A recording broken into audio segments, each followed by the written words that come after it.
আপনার ওয়াইফকে অপহরণ করেছিল এই শেখ মুজিবের, তারপর গোলাম মোস্তফার ছেলে, এরা কামালের বন্ধু বান্ধবেরা। না, এটার গাজীপুর হচ্ছে নিজে ছিল। নিজে। আচ্ছা। তো হ্যাঁ, নিজে। আপনার স্যার, আপনি এটার বিচার চেয়েছিলেন শেখ মুজিবের কাছে। আপনি আমার বউ বিচার কন্টিনিউ চেয়েছিল। করেন। জি, কন্টিনিউ করেন স্যার এবার। হ্যাঁ, যে আপনি প্রাইম মিনিস্টার, কারণ ঘটনাটা নিজেই কি ছিল স্যার? ঘটনাটা কি ছিল স্যার? একটু শুরু থেকে বলতেছেন। ঘটনা এটা একটা মানে মজার ঘটনা। আচ্ছা, তুমি শুনতে চাও? তুমি তো আমার বইতে লেখা আছে যদিও। সবাই শুনতে চায় স্যার, সবাই, আমি একা না, সবাই শুনতে চায়। ঘটনাটা হচ্ছে, আমার এক খালাতো বোন, তার নাম তাহমিনা। তার বিয়ে ঠিক করেছিলাম আমি আর নিম্মি কর্নেল রেজার সাথে, যে আমাদের চেয়ে জুনিয়র চাকরি। তার সাথে বিয়ে হবে, অনুষ্ঠান হবে লেডিস ক্লাবে। তো দুপক্ষেই আমাদের পরিচিত, অতএব আমরা হলাম রায় মিডিয়া।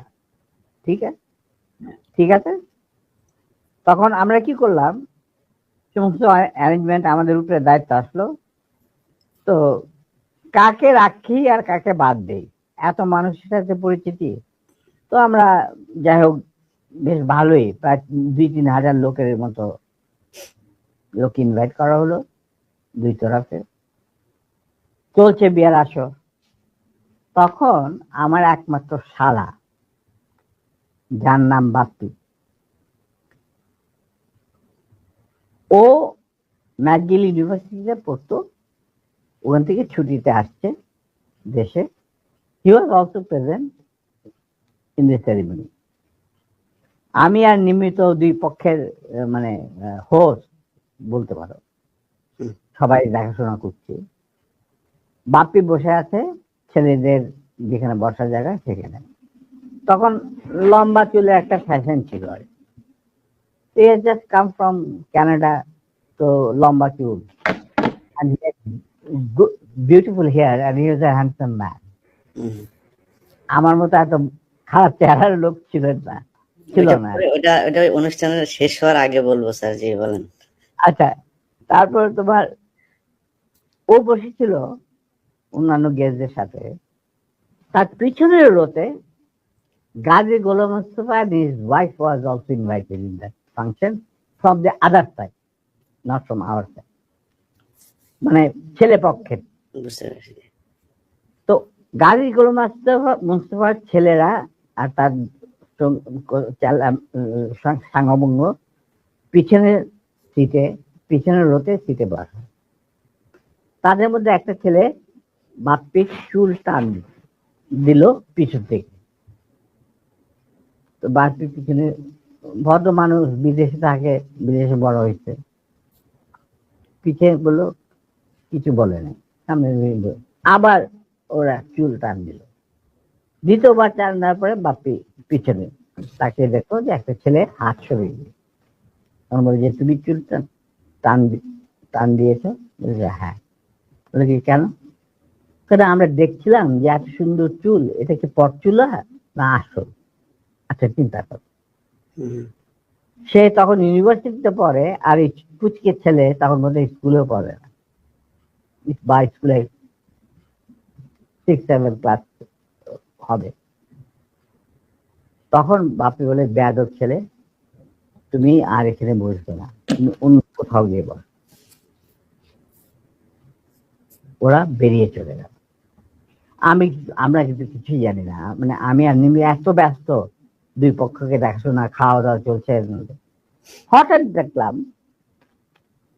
দুটা মাইক্রোবাস, রেড ক্রসের, আর একটা গাড়ি, গাড়ি সবুজ রঙ, গাড়ি আগে, পিছনে দিন মাইক্রোবাস। মাইন্ড ইউ, তখন কিন্তু আমার নিজের personal security guard with wireless মজুদ লেডিস ক্লাবে। আমি তখন কুমিল্লা থেকে আসছি বিয়ের জন্য। তো ন্যাচারালি আমাদের গার্ড নিয়ে চলাফেরা, এটা তো আর্মির নিয়ম, এটা তুমি জানো। আসলো, থামলো, দুইটা মাইক্রোবাস থেকে প্রায় 8 জন ট্রেনজারধারী সাদা পোশাক পরা লোক নামলো, আর ফোকসো গাড়ি থেকে নামলো গাজী গোলাম মোস্তফা স্বয়ং, তার স্ত্রী কিন্তু উপস্থিত মেয়ে মহলে। উনি গাড়ি থেকে নেমেই চিৎকার করতে শুরু করলেন, মেজর ডালিম কোথায়, মেজর ডালিম কোথায়, মেজর ডালিম কোথায়, বহুতবার বাজছে, আর সহ্য করা যায় না। আমি অবাক হইলাম, এরকম চিৎকার করছি কে? তখন একটা ছেলে এসে, একজন হিওয়াজে ট্যাক্স প্লাটুনের একটা ছেলে, কে আমার নামটা মনে নাই, এসে বললো যে ভাই আপনাকে খুঁজ করতে, এই চিৎকার করতে এই তো গাজী গোলাম মোস্তফা, তার সাথে 8-10 জন ট্রেনগারধারী লোক আছে। মাইন্ড ইউ, তখন কিন্তু army was deployed in the whole country to recover illegal arms. আর আমাদের ঢাকার হেডকোয়ার্টার ছিল রেস কোর্ট। আমরাও সেই অপারেশনে যুক্ত ছিলাম। যাই হোক, আমি বাইরে আসলাম, আসে গাড়ি গোলাম মোস্তফার সামনে বারান্দাতে। আমি মেজর ডালিম, আপনি আসুন, আপনার বেগম সাহেবের তো আছেন ভিতরে, আপনি আসুন, বরবধূকে আপনি দোয়া করে দেন। হারামজাদা বারবার আর্মির আজকে আমি উচিত শিক্ষা দেব।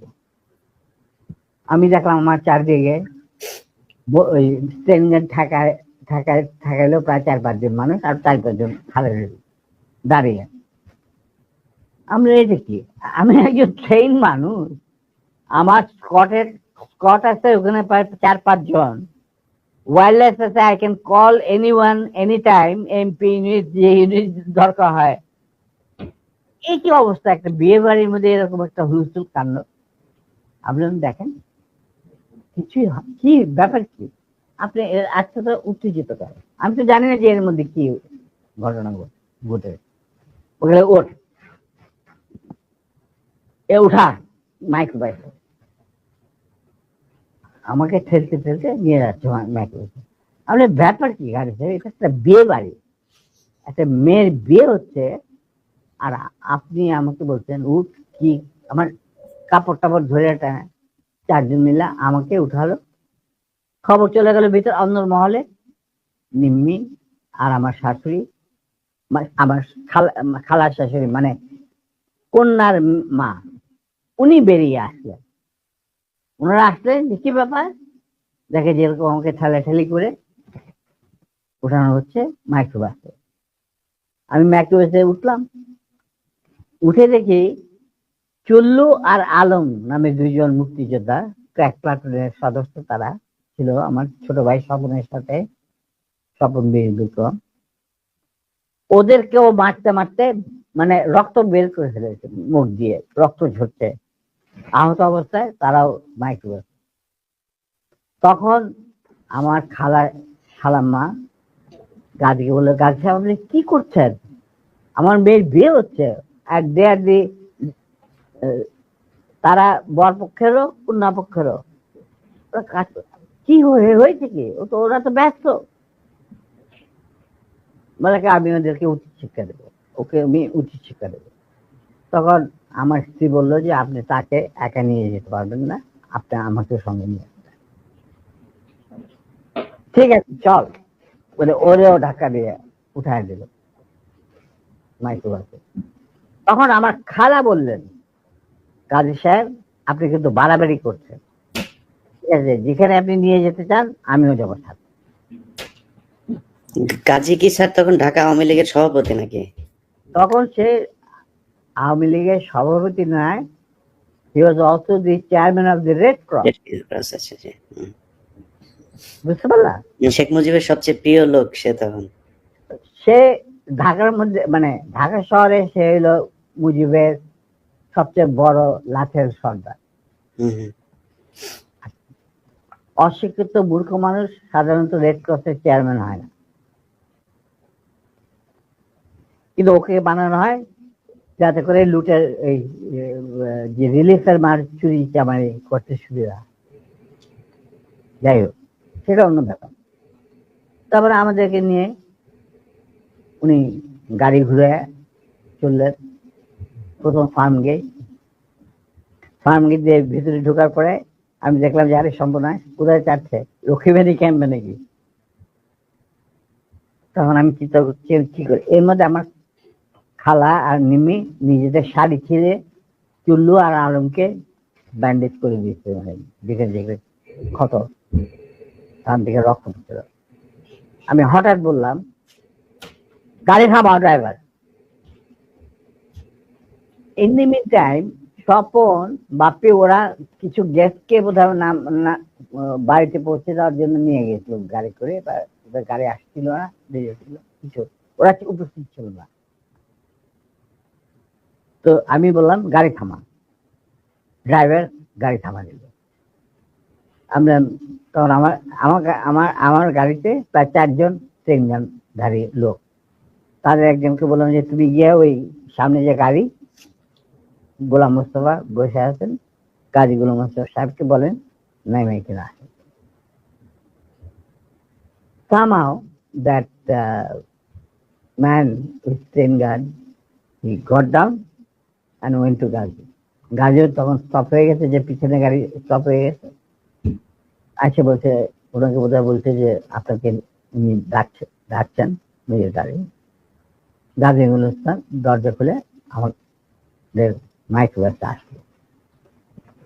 তখন আমি গাজী গোলাম মোস্তফাকে বললাম যে গাজী সাহেব, আপনি তো আমারই নিয়ে চলছেন, কোথায় নিয়ে যাচ্ছেন জানি না, কিন্তু একটা কথা মনে করে রাখেন, আপনাকে মনে করাই দিচ্ছে আপনার ভালোর জন্য, যে আপনি যে আমাদেরকে এই মাইক্রোবাসে, রেড ক্রসের মাইক্রোবাসের মধ্যে ঢুকায় নিয়ে আসছেন, এটা কিন্তু হাজার হাজার মানুষ, শয়ে শয়ে মানুষ ভাবে দেখতে উপস্থিত ছিল। অতএব আপনি কিন্তু আমাদের সাথে যাই করেন, আপনি কিন্তু পার পাবেন। এইটা শোনার পর গাজী গেল একটু ঘাবড়ায়, যে তাই তো, আমি যে উঠাই নিয়ে আসছি এটা তো সবাই দেখছে। তখন আমি বললাম যে আপনি যাই করেন, আমি উনি যখন একটু হতভম্ব হয়ে বোধ দেখাচ্ছে, আমি বললাম যে গাজী সাহেব, আমি আপনাকে একটা পরামর্শ দিই, আপনি যাই করেন, আপনি শেখ সাহেবের কাছ থেকে আগে পারমিশনটা নিয়ে নেন, এছাড়া আপনি বাঁচতে পারবেন না। এর মধ্যে আমার ছোট ভাই স্বপন বীর বিক্রম ফেরত আসছে লেডিস ক্লাবে, বাপ্পি ফেরত আসছে।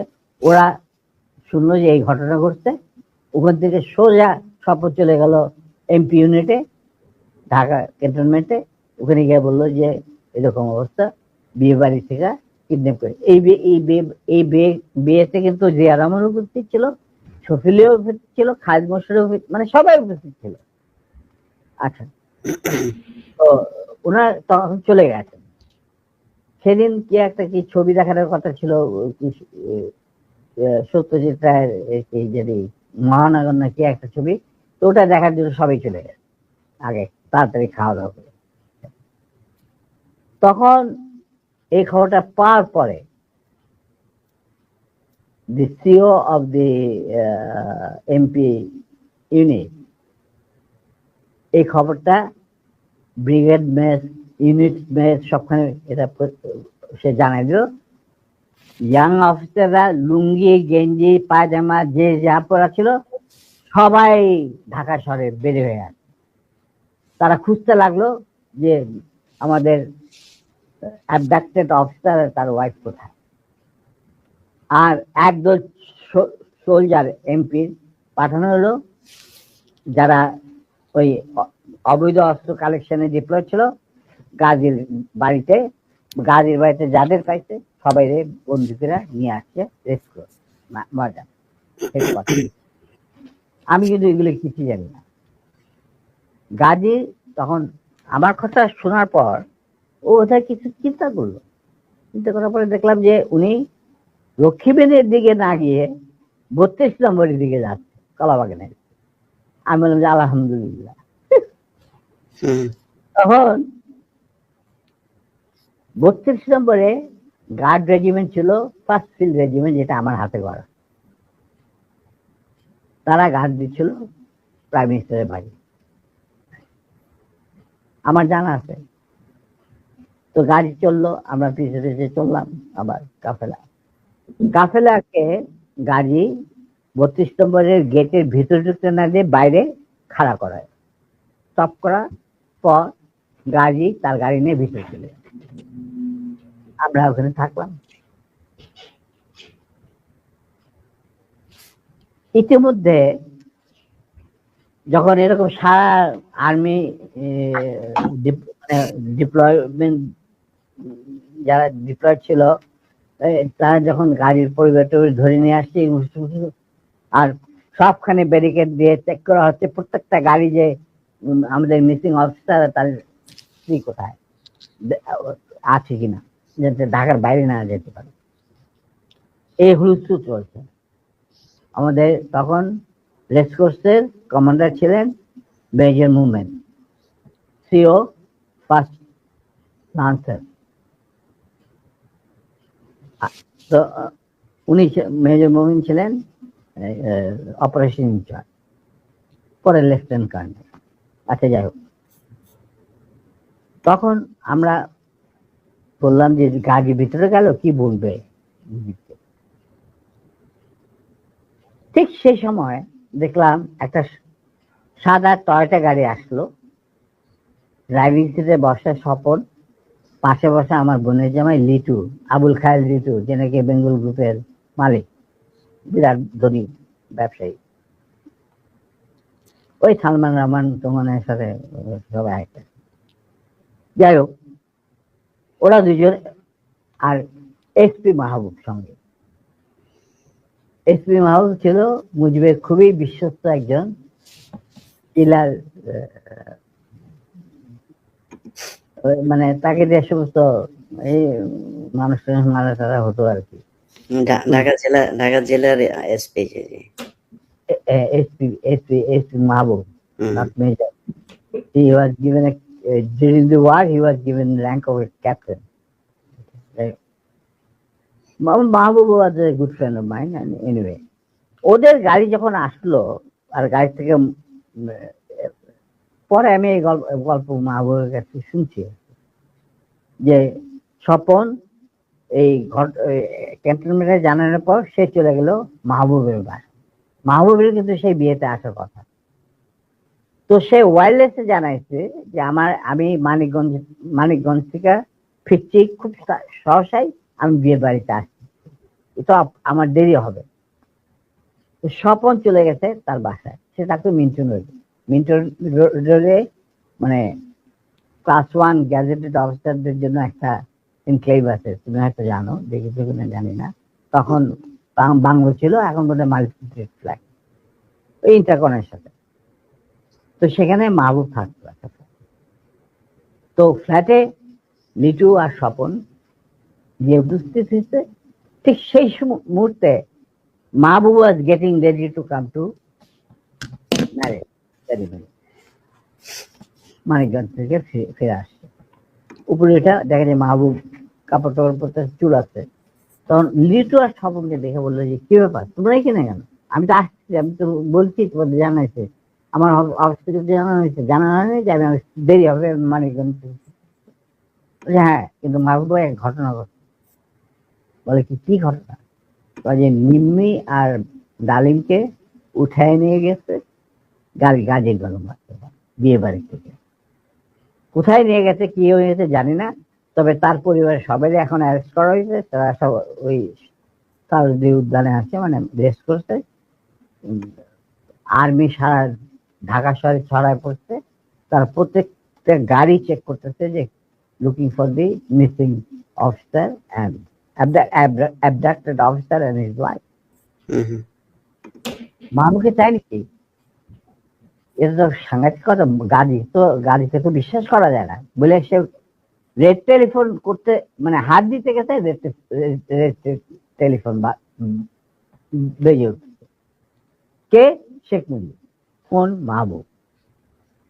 তো উঠেছে, কে বলছে? আমি মাহবুব বলছি। বলে যে আমি প্রাইম মিনিস্টার মুজিবুর রহমান। বলে জি স্যার বলেন। বলে কি তুই ইমিডিয়েটলি আমার বাসায়। এর মধ্যে chief of staff, deputy chief of staff, CGS, Khaled Mosharraf, এদেরকে ডাকানো হয়েছে, এরাও আসছেন। মেজর কর্নেল নুরুজ্জামান, রকিবানী চিফ, এরা উপস্থিত আসছেন সবাই। জিয়া রহমান অলসো কে ডেপুটি চিফ। আচ্ছা, মাহবুব তখন বলে, চলো। তখন লিটুদের গাড়িতে বসেই ও চলে আসলো। তো ওই গাড়িটা যখন গেল, গাড়ির নাম্বার দেখে আমি বললাম যে উই আর সেফ, আমাদের মারবে না।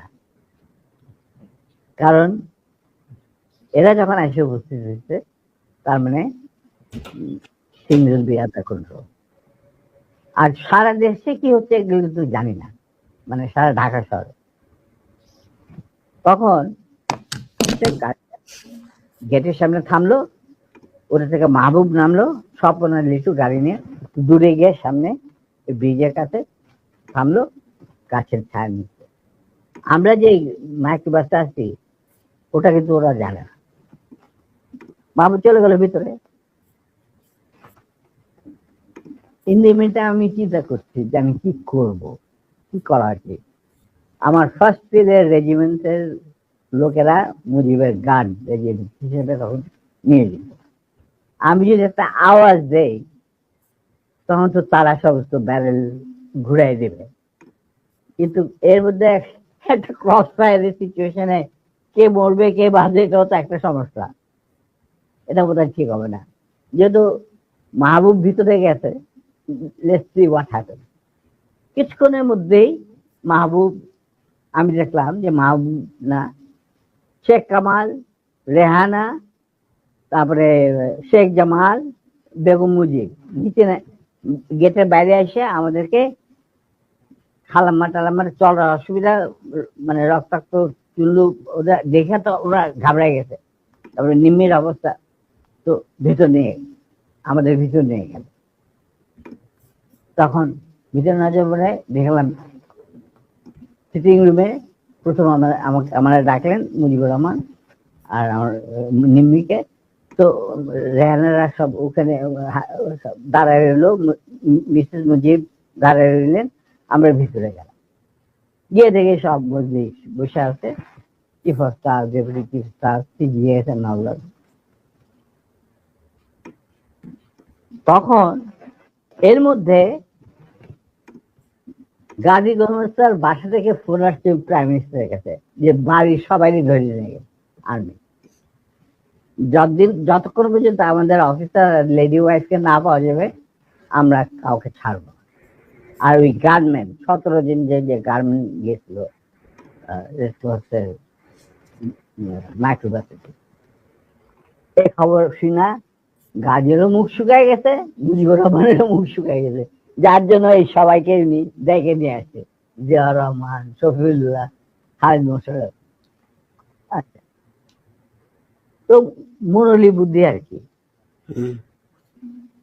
আমরা ঢুকতেই নিম্মিকে জড়ায় ধরলেন মুজিবুর রহমান, মা তুই কাঁদিস না, তুই কাঁদিস না, আমি এটার বিচার করবো। এই হারামজাদা গাজী, তুই করছিস কে? এটা কি করলি তুই? যা ওর পা ধরে মাপ চা। আমার বউয়ের পা ধরে মাপ চা। গাজী একটু অগ্রসর হওয়ার পর আমার বউ বলল, নিজের চপ্পল খুলে বলল, খবরদার, তুমি আমার ক্ষমা পাওয়ার যোগ্য নয়, আমি তোমাকে ক্ষমা করতে পারবো না, তুমি পিছিয়ে যাও।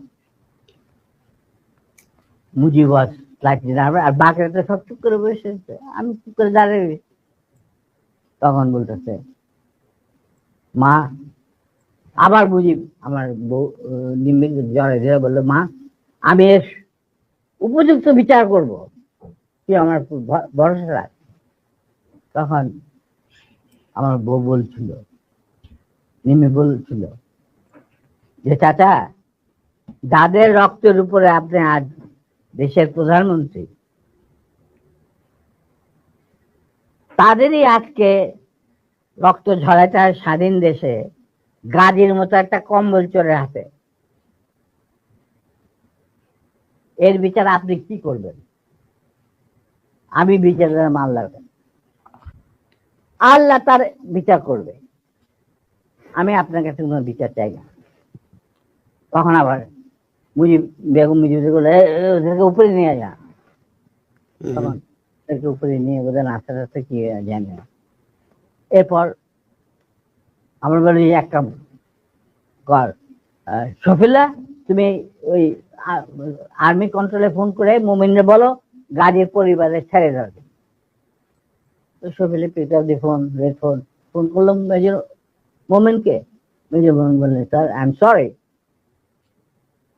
we are deployed to recover the miscreants and the illegal arms operation আমরা নিয়োজিত।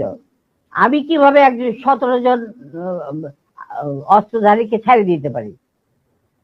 Kazi has to produce the missing officer, his wife and এই 17 জন অস্ত্রধারীকে আমাদের কাছে সুপর্দ করতে হবে। তারপরে আমি ডিসাইড করব আমি গাজীর ফ্যামিলিকে ছাড়বো কি ছাড়বো না। অবস্থা গেল আরো বিগড়ে, মুজিবও কাঁপাকাঁপি শুরু, ওদের গাজীগুলো মস্ত তো বুক শুকায় শেষ। আর সকালবেলা দেখো prime minister sir prime minister desire or not desire, ওনাকে বলেন উনি লিখিত অর্ডার দিল আমি সেটা মানবো না, because I have got my mandate which I have received from my chief of staff. এখানে কোনো ভাই বোনদের ব্যাপার না, এটা হলো লিগাল ম্যাটার, লিগাল ব্যাপার। তখন ছোটবেলা তবু দেখো মোমেন্ট তুমি যদি একটুখানি, তখন বলে sir please don't, I have got my moral ethics, I am promise bound touching the Quran when I got commission. আমি এটা আপনার এই কোন রকম আপত্তি আমি শুনবো না, that is beyond my dignity বলে উনি ফোন রেখে দিল। তখন উনি সবই শুনলেন, যে স্যার এরকম ব্যাপার, এটা তো লিগাল কমপ্লিকেশন দেখা দিচ্ছে। তখন বলে আর একবার তুই ফোন কর। তো মুজিবুর রহমান সবিরা বললো, সবিরা আবার ফোন করলো, আমরা দাঁড়ায় আছি, আমি দাঁড়ায় আছি, নিমের আসতে উপরে চলে গেছে। ফোন করার পরে সবিরা বলে যে লোক moment, I request you once again please. তখন মুজিবুর রহমানকে দিয়ে আমার দে, উনি ফোন নিয়ে বললেন মেজর মোমেনকে যে আমি মুজিব বলছি। He said, sir, I have no time, I am running a big operation and I am the commander. I am sending one of my officers to your residence. He will explain whatever I have got to say. So he dropped the phone. মুজিবের মুখ শুকে গেল। এখানে যারা বসা, জিয়া রহমান আর খালেদ মোশাররফ, নুরুজ্জামান, এরা সব করে বসে সফিল্লা কি করা যাবে। উইদিন 5 minutes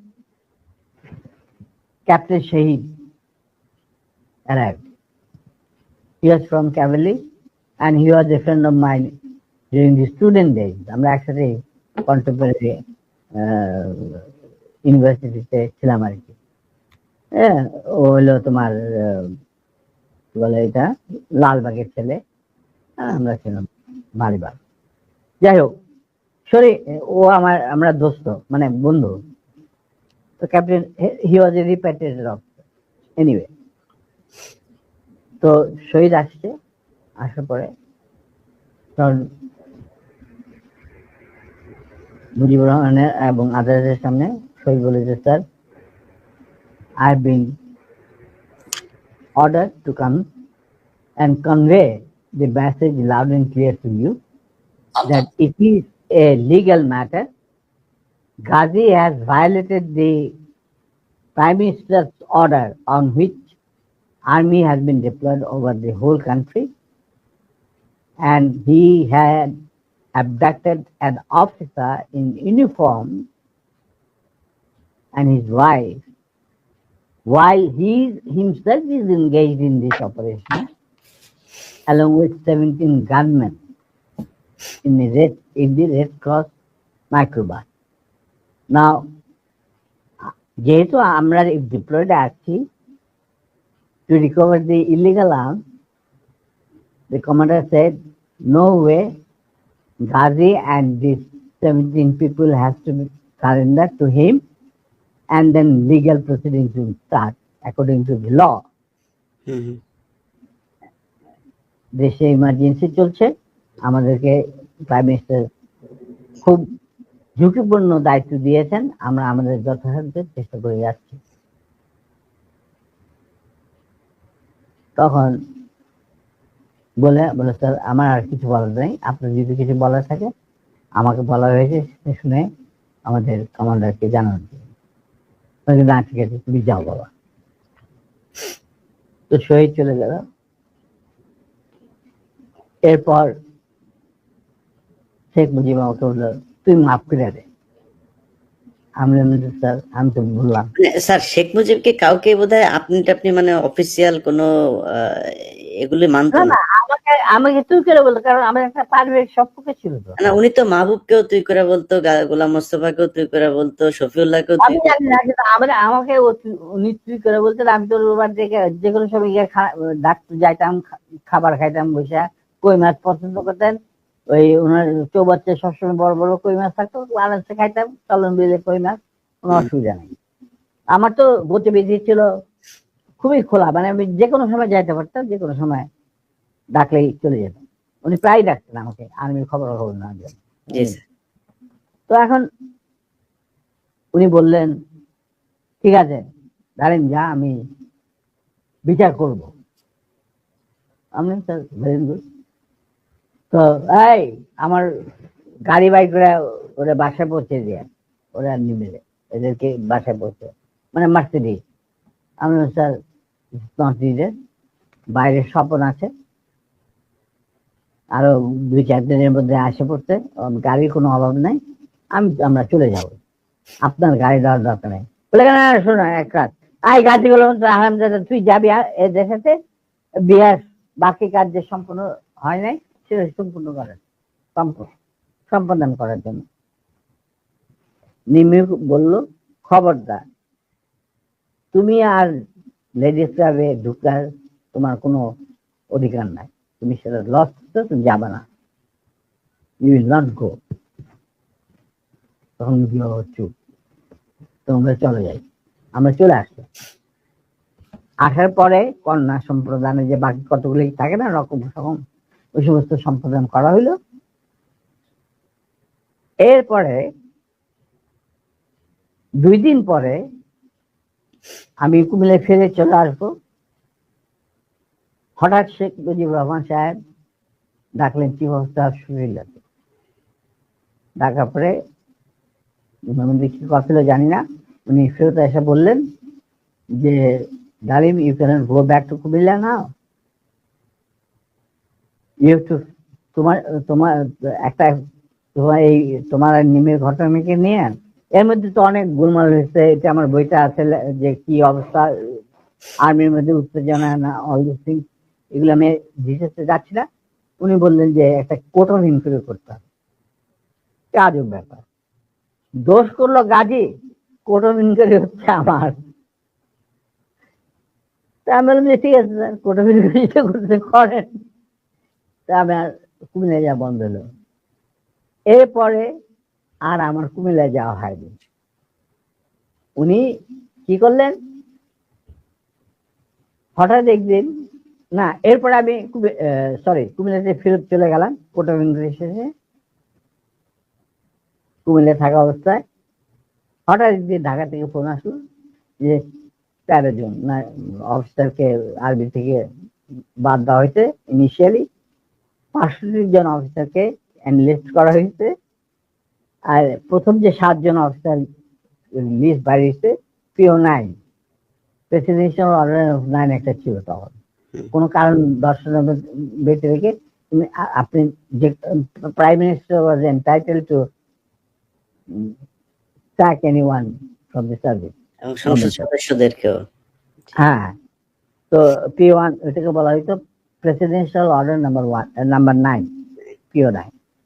তো ওই পিও 9 এর আমরা আমি আর আমার নাম প্রথম, তারপরে নূর, বাকি 5 জন। তো নূর, আমি এই ঘটনা যখন ঘটে খবরটা আমি ঢাকা থেকে পাই রাত্রেবেলা। সেদিন আমার বাড়িতে একটা পার্টি ছিল কুমিল্লায়। আমি আমার স্কুলে আমি কুমিল্লা জিলা স্কুলে পড়াশোনা করছি। স্কুলের টিচারদের আর ভিক্টোরিয়া কলেজ থেকে পরীক্ষা দিচ্ছিলাম। ওই কলেজের সমস্ত প্রিন্সিপাল থেকে সমস্ত প্রফেসরদের আমি বাড়িতে একটা দাওয়াত করছিলাম। তো পার্টি চলছিল, তখন হঠাৎ নূর আমাকে ফোন করে ঢাকা থেকে জানাইলো হি ওয়াজ দেন এডিসি টু জিয়া রহমান, যে স্যার আমাদেরকে তো ত্যাগ করা হয়েছে পিও 9 এর আন্ডারে। খবরটা আসছে ব্রিগেড কমান্ডার নাজিমুল হুদার কাছে। তো নাজিমুল হুদা আমাকে খুব ভালোবাসতেন। যুদ্ধের সময় আমরা একসাথে ছিলাম, কয়েকটা অপারেশনও করছি আমি ওনার সেক্টরে থেকে। হি ওয়াজ এ ফাইন ম্যান। উনি আগরতলা ষড়যন্ত্র কেসের মধ্যে একজন আসামি ছিলেন। যাই হোক, টু কাট ইট শর্ট, উনি এই ব্যাপারটাকে মানিয়ে নিতে পারেন। এর পরের দিন উনি আমাকে নিয়ে বললেন যে আমি যাচ্ছি ঢাকায়। ঢাকায় যে আসলাম, আসা 14টার সময় গেলাম শেখ মুজিবের বাড়িতে। He also had an easy access to Sheikh মুজিবের house. গিয়া শেখ মুজিবকে একটা রেজিগনেশন লেটার দিয়ে বলো, sir this is a resignation I am serving, I am submitting. এটার official copy will come due process to due process. Mujibur Rahman was several class. এতে কি নাজমুল, তুই কেন? Sir I am no more interested. যেই আর্মিতে আমরা কোনো কিছুর লোভে আমরা আর্মিতে চাকরি করি না, না পয়সার লোভে, না কোনো গোষ্ঠীর লোভে। আমরা শুধু আমাদের দেশের খেদমত করার স্বার্থে আর নিজেদের আত্মসম্মান বজায় রাখার জন্য আমরা ইউনিফর্ম ধারণ করি এবং ওত নিই। যেখানে আমাদের ইউনিফর্মের কোনো মূল্য নাই, আমি সেই আর্মিতে চাকরি করতে।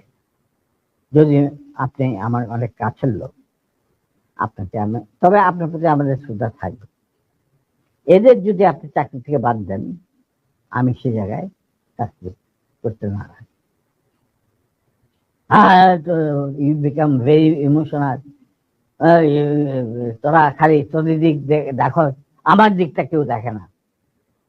তখন উনি বলেন, স্যার আপনার দিক দেখা আপনি যথেষ্ট, আর অনেক লোক আছে, but this is my final decision. তো আমরা বেরিয়ে আসছিলাম সালাম জানায়। তখন মুজিব আমাকে বললো যে গালিম তুই একটু থাম, হুদা তুই একটু বাড়ি যা। হুদা বাড়ি গেল। আমার বলে যে তুই আর নূর আমার সাথে দেখা করবি বাসায় যত তাড়াতাড়ি সম্ভব। তো গেলাম মুজিবের। আমরা প্রথম যাইতে চাই না, কেন যাবো ওখানে, সেই জন্য। যাই হোক, আবার রিমাইন্ডার আসলো মুজিবের তরফ থেকে। তখন তার মানা করা যায় না। গেলাম, যাওয়ার পর that was the last meeting between us and between me and Sheikh Mujib পরিবার। যথাযথ 3 তলায় এই রুমে যেখানে গোপন মিটিং হতো, ওখানে গেলাম। রেহানা চাটা দিয়ে গেল, আমি নূর আর শেখ। তো আমরা চাটা খেলাম। শেখ বলে, দেখো বাবা, তোরা শুধু তোদের সাইডটা দেখা, আমার সাইডটা দেখ। আমার তো পার্টি নিয়ে চলতে হয়, আমি তো একজন রাজনীতিবিদ। পার্টি বাদ দিয়ে তো আমি চলতে পারি না। আমরা তো কোনো রাজনীতি ইনভলভ না। পার্টি কেন চালিত হয়, কিভাবে চলবে, সেটা এই সমস্ত ব্যাপারে আমাদের কোনো জ্ঞানই নেই। আপনার জ্ঞান আছে, আপনার জ্ঞান আপনার কাছে রাখেন, আমাদের কেন এই সমস্ত বলছে না না তোরা তো আমার এই ডিসিশনে পার্টি চাপে আমাকে, আমি এই সিদ্ধান্ত নিতে হয়েছে। মানে হ্যাঁ স্যার, আপনি ভালোই সিদ্ধান্ত নিতেন। 65 জন অফিসারকে চাকরি বার করে দিলে কি অসুবিধা হবে? আর্মিতে তো হাজার হাজার অফিসার আছে। উনি বললে যে না না শোন, তোদের জন্য আমি কি করতে পারি। তোরা যদি বিদেশে চাকরি করতে চাস, আমি তোদেরকে বিভিন্ন মিশনে পাঠাতে পারি, যেখানে যার ইচ্ছা। তোরা যদি ব্যবসা করতে চাস, তাহলে শেখ নাসেরের পার্টনার হয়ে ব্যবসা কর। মানে তার ছোট ভাইয়ের সাথে পার্টনারে ব্যবসা করো। আমরা বললাম যে, আমি বললাম চাচা আপনি আমরা শ্রদ্ধা করি, এখনো শ্রদ্ধা করি। আপনি ভালো মনে করছেন, আপনি আমাদের চাকরি চ্যুত করছেন। আল্লাহ আল্লাহ খায় আল্লাহ। খাওয়া পড়ার জন্য আপনার ভাইয়ের সাথে মিলে ব্যবসা করতে হবে না আমাদের। আমরা ওইরকম পরিবার থেকে আসিনি দুজনেই। এটা আল্লাহ চালাই নিবে, মালিক আল্লাহ, রিজিকের মালিক আল্লাহ। আর দ্বিতীয় কথা, বিদেশে চাকরি নেওয়া সেটাও সম্ভব না। আপনি সরকারের আন্ডারে আমরা আর চাকরি করতে পারবো না, কোনো ব্যাপার। যদি পারেন ইউনিফর্ম ফিরে দেন, তাহলে আবার আমরা চাকরি করবো, তাহলে দরকার নেই কিছু। কিন্তু যারাকে একটা কথা বলে দিচ্ছে, এই যে আপনার পার্টি পার্টি করতেছেন না, যারা আপনার কানে মধু ডালে সবসময়, যে বাংলাদেশ মানে মুজিবুর রহমান, বাংলাদেশের জনগণ মুজিবকে ভালোবাসে, মুজিব তাদেরকে ভালোবাসেন। আবার একই সাথে আপনি দেখেন যে টিকা গণভবনের দেওয়ালে যে মুজিব বলে কম্বল তোরা গাদি, এতগুলি কম্বল আইলো, আমার কম্বলটা কই, সেটাও বাংলিশ করে বাইরে পাঠাই আরামদাদা। এদের নিয়ে আপনার রাজনীতি করতেছে, করেন। আবার টিকা দেখা যায় মুজিবের মাথায় গোবর, বুদ্ধি বলে কিছু নাই। আপনি আবার তোফাইলে দেখান, এই কথা জানলো কিভাবে জনগণ? তখন আবার তোফাইল কাজ এগুলি জানলি জলদি।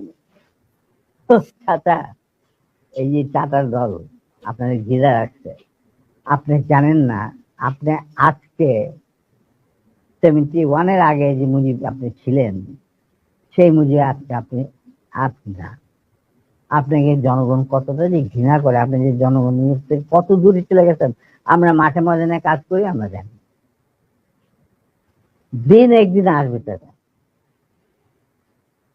আগে হোক পরে হোক, দিন একদিন আসবে, যেদিন যখন গুলির বৃষ্টি শুরু হবে, সেই গুলিগুলো সব আপনি নিজেই ধারণ করতে হবে। আপনার চারিপাশে একজন লোককে খুঁজে দেবে। আসি, সালাম, আমরা দাঁড়াচ্ছি।